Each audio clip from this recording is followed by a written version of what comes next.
Hello everyone. The theme of week 15 is wrapping up the semester and working on your final project. Some of you may choose to use this week as another catch-up week before moving on to completing the very specific remaining requirements for your LibGuide. One of the most important dates for week 15 is this Sunday. As outlined in the Module 15 introduction page, you'll see that the last day for you to submit any late work from previous weeks is this Sunday. This is a firm deadline.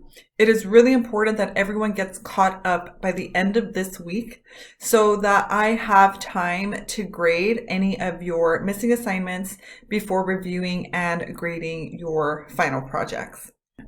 Please take a minute this week to review your grades page to identify any missing assignments. And if you notice that you did not receive full credit for any past assignments, take a look at my comments to see exactly what you can do to recover some of those points. I don't go back and look at submitted work that's already been graded. So it's going to be important for you to message me through Canvas inbox to let me know of any work that has been updated or redone, and then I can go in and grade that for you. Looking ahead to the end of the semester, I will also say that the Sunday deadline for week 16 is your final deadline for anything due that week.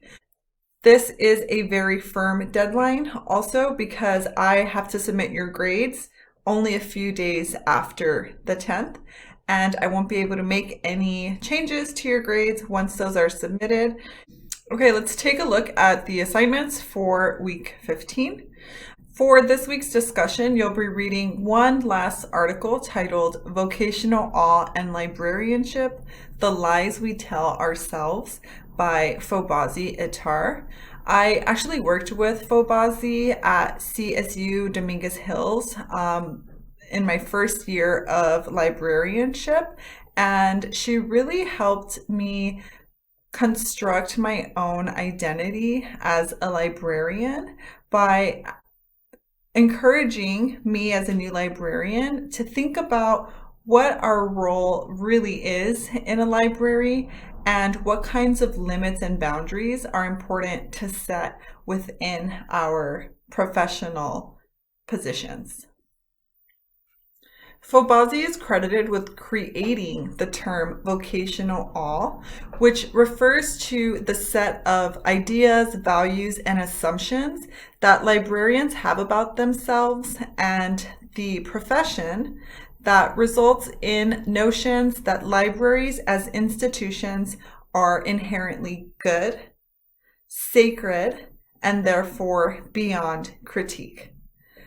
Last week's reading from Chapter 1 of our online textbook highlighted and critiqued some of the historical elements of libraries, while this week's reading is critical of the current professional culture around libraries. I say this to highlight that critical LIS does not only critique libraries of the past, but really takes a look at itself in the current moment to help uncover some of the beliefs and practices that are actually harmful to society, library patrons, and library personnel. This article contributes to critical LIS by examining how the culture and mythology of library work can be harmful to librarians and library support staff in very specific ways, including the common occurrence of burnout and the very sad reality of low salaries in the field. I assigned this reading at the very end of the semester during our wrap-up week because I think it's important for you all to know that although there is so much to love about working in libraries, there should be limits to what is expected of you at work. For example, a library technician should not have to serve as a security guard. It is the responsibility of libraries and library systems to have safety protocols established so that library employees know when it's safe to intervene in public safety situations and when it is not. For example, at Neely Library, we have developed and continue to enhance safety procedures. Some scenarios that have happened at the library just this semester includes community members passing out at a computer or a student having what appears to be a mental health episode.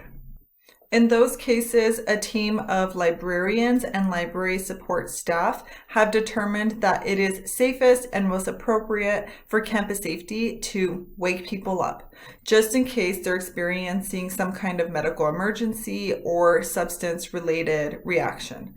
When students are exhibiting concerning behavior, we often have to decide if it's appropriate for a librarian or library support staff member to intervene, or if campus safety should really be the first responder in those cases.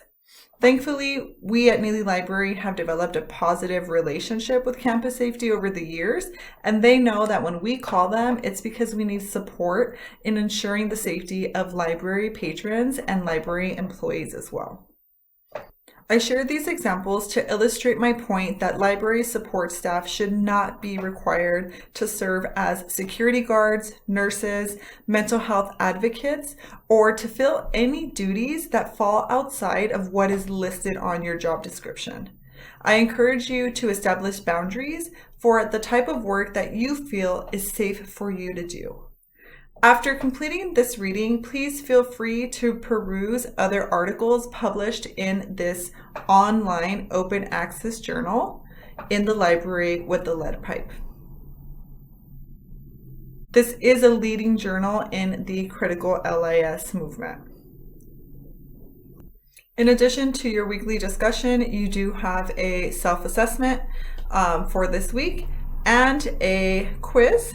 This is the Library Technology Learning Outcomes quiz. This quiz is used by the Library Technology program to assess your knowledge of library technology at the point of entry into our program, which is right now, and when you're getting ready to complete. You'll see this exact same quiz again at the end of your work experience course towards the end of the program. We use the exact quiz in each class so that we can compare your results over the course of the program. This means at this point, you're not expected to know everything that is included on this quiz, but later on, you'll take additional courses that will expose you to things like universal design and more about accessibility, for example.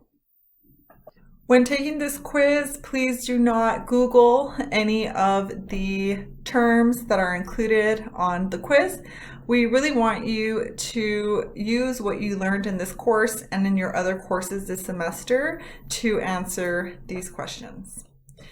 Okay, that's pretty much it for week 15. If you're completely caught up with the course, I think this is a good time to take a breather in preparation for the final project.